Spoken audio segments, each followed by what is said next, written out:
warahmatullahi wabarakatuh. Selamat pagi anak-anak. Mudah-mudahan kita semuanya dalam keadaan sehat walafiat. Oke.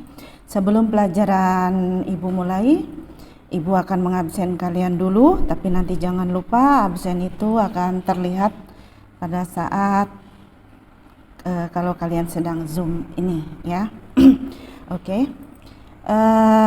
Untuk pertemuan kali ini kita akan membahas materi tentang Perang Dunia I dan Perang Dunia Kedua. Oke.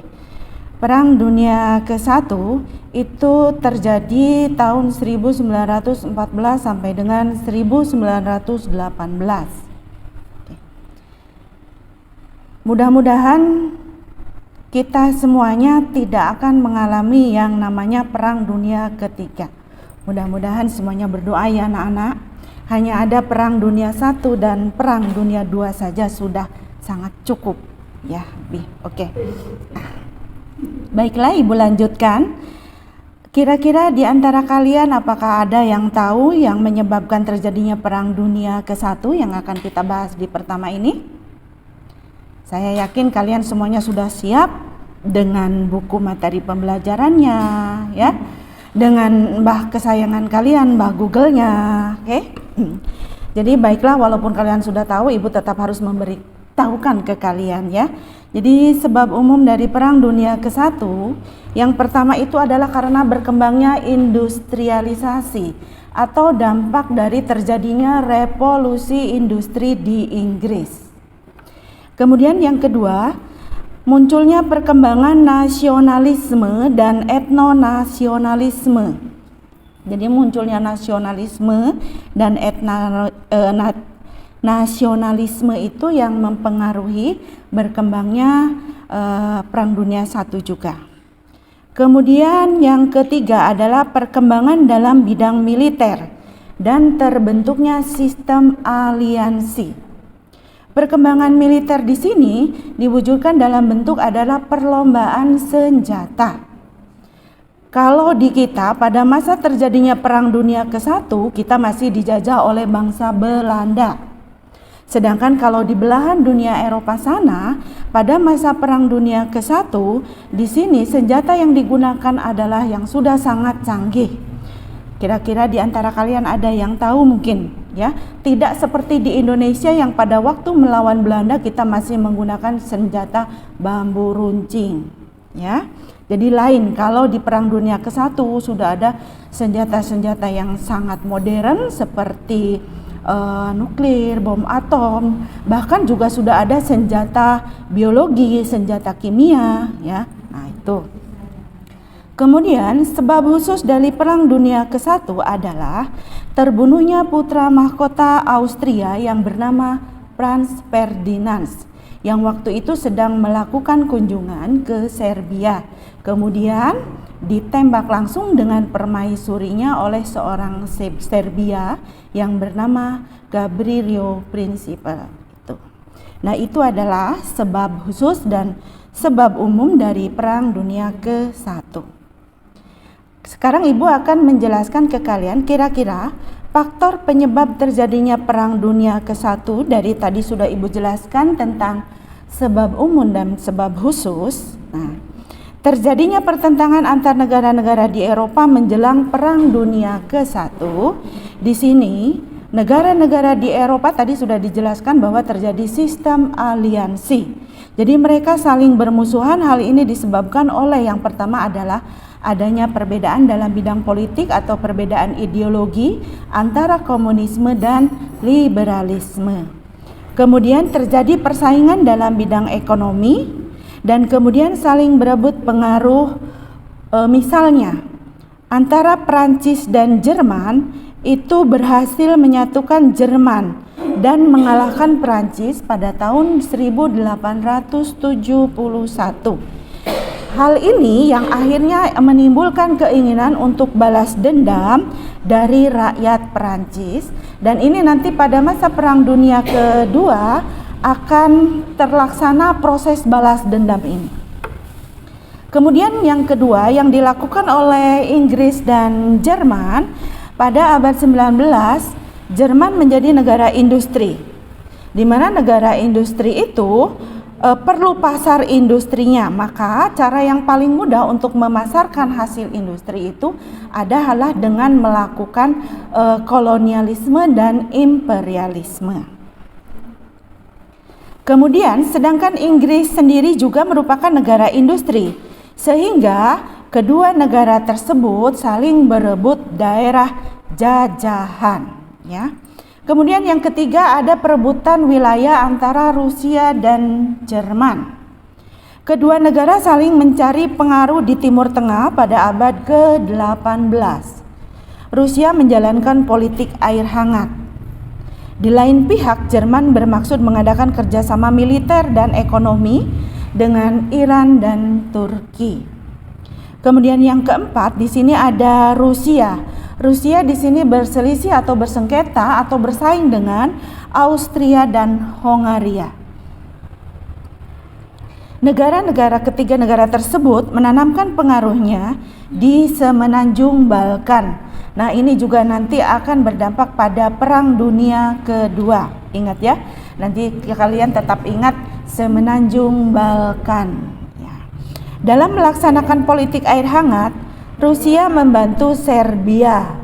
Hubungan Rusia dengan Austria dan Hongaria akhirnya menjadi tegang. Yang kelima, ada persaingan antara Rusia dan Turki. Karena kekuasaan Turki melemah atau desigment, Rusia meluaskan wilayahnya di Timur Tengah. Akibatnya, Rusia-Turki atau hubungan Rusia dengan Turki menjadi renggang, dan ini juga yang menjadi pemicu terjadinya Perang Dunia ke-1. Kemudian tadi Ibu sudah sebutkan bahwa disebutkan ada yang disebut dengan pembentukan politik aliansi. Nah, pada masa pembentukan politik aliansi ini, yang pertama ada yang disebut dengan triple aliansi yang terbentuk pada tahun 1882. Ya. Negara-negara mana saja yang termasuk dengan triple aliansi, yaitu adalah Jerman, kemudian Austria, Hongaria, dan Italia. Akan tetapi anak-anak, ini triple aliansi terbentuk pada Perang Dunia ke-1. Nanti pada masa meletusnya atau munculnya atau terjadinya Perang Dunia Kedua, triple aliansi ini nanti akan mengalami perubahan, ya. Kemudian yang kedua ada Triple Entente. Triple Entente terbentuk pada tahun 1907. Nah, negara-negara yang termasuk dengan Triple Entente itu negara mana saja? Negara tersebut adalah Inggris, Rusia, dan Prancis, ya. Kemudian yang ketiga, pembentukan aliansi ini juga menimbulkan perlombaan senjata. Tadi sudah Ibu jelaskan di awal. Mengapa perlombaan senjata? Karena kedua kelompok saling mencurigai, mereka saling mempersenjatai diri untuk mempertahankan eksistensi dari masing-masing negara yang sedang bersengketa, baik triple aliansi ataupun dengan triple entente. Kemudian Ibu akan membahas jalannya perang secara singkat saja. Jadi negara-negara tadi yang terbentuk dalam triple aliansi ataupun dengan triple entente, ini terbagi ke dalam dua blok, ya. Blok sentral yaitu Jerman, Austria, dan Hongaria. Kemudian blok sekutu yaitu ada Inggris, Prancis, dan Rusia. Sebelum dari kalian nanti ada yang bertanya, Ibu akan memberitahu terlebih dahulu mengapa di sini pada masa Perang Dunia ke-1 Amerika Serikat tidak ikut terlibat dalam Perang Dunia ke-1, karena di sini Amerika masih mengambil sikap yang netral atau menurut bahasa kalian berada di zona nyaman. Oke, Ibu lanjutkan. Di front barat Jerman menyerang Belgia dan Luxembourg. Ya, ini sebagai batu loncatan supaya Jerman bisa menguasai Prancis. Ya, pada tahun 1914 Jerman menyerang ke timur dengan tujuan untuk menduduki Rusia. Di front timur, pertempuran di kota Tannenhalg atau Prusia ya, yang terjadi pada tanggal 23 Mei 1915. Italia keluar dari Triple Aliansi dan berbalik menyerang Austria. Tujuannya adalah meminta kembali wilayahnya. Nah, yang tadi Ibu sebutkan, akhirnya Italia keluar dari Triple Aliansi, ya. Di Balkan, Jerman berhadapan dengan Inggris, Rusia, Rumania, dan Serbia.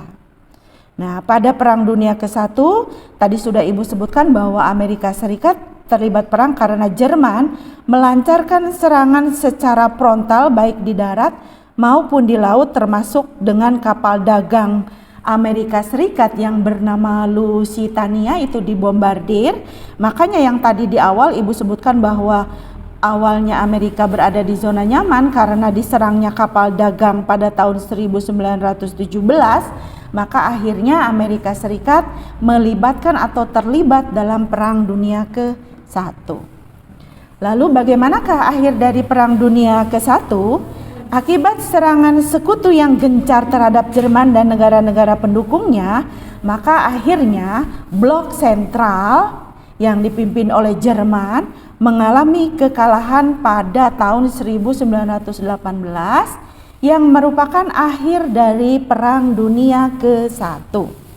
Adapun faktor-faktor penyebab kekalahan blok sentral dari blok sekutu adalah, yang pertama itu adalah, tolong dicatat atau dicamkan, bergabungnya Italia dengan pihak Inggris, Rusia, dan Prancis. Kemudian yang kedua, terlibatnya Amerika Serikat membantu sekutu. Yang ketiga, blokade sekutu yang sangat ketat. Kemudian adanya pengorganisasian kekuatan yang lebih besar dengan pihak Amerika Serikat. Dan yang terakhir, terjadinya gerakan sosial di Jerman dan Austria-Hongaria yang bosan dengan terjadinya peperangan. Maka kemudian sebagai tanda bukti atau bukti dari akhirnya Perang Dunia ke-1 adalah adanya bentuk komitmen, kesepakatan, perjanjian antara negara yang kalah perang dengan negara yang menang perang, atau antara blok sentral dengan blok sekutu, yang terjadi pada 28 Juni 1919, di mana ditandatanganinya adalah, yang pertama adalah Perjanjian Paris, ya, yang ditandatangani di Versailles. Nah, itu nanti bisa kalian lihat kembali di buku paket kalian, ya. Tuh.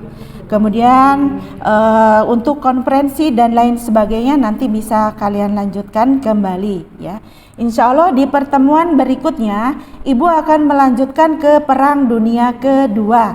Jadi untuk pertemuan kali ini Ibu cukupkan hanya sampai di Perang Dunia ke-1 saja. Jadi nanti kalau ada pertanyaan bisa kalian nanti bertanya. Untuk penugasan Ibu menyusul nanti setelah penjelasan di Perang Dunia Kedua. Demikian, terima kasih atas partisipasi dan atensinya, atas kesemangat kalian. Ibu akhiri, wabillahi taufiq wa hidayah. Wassalamualaikum warahmatullahi wabarakatuh.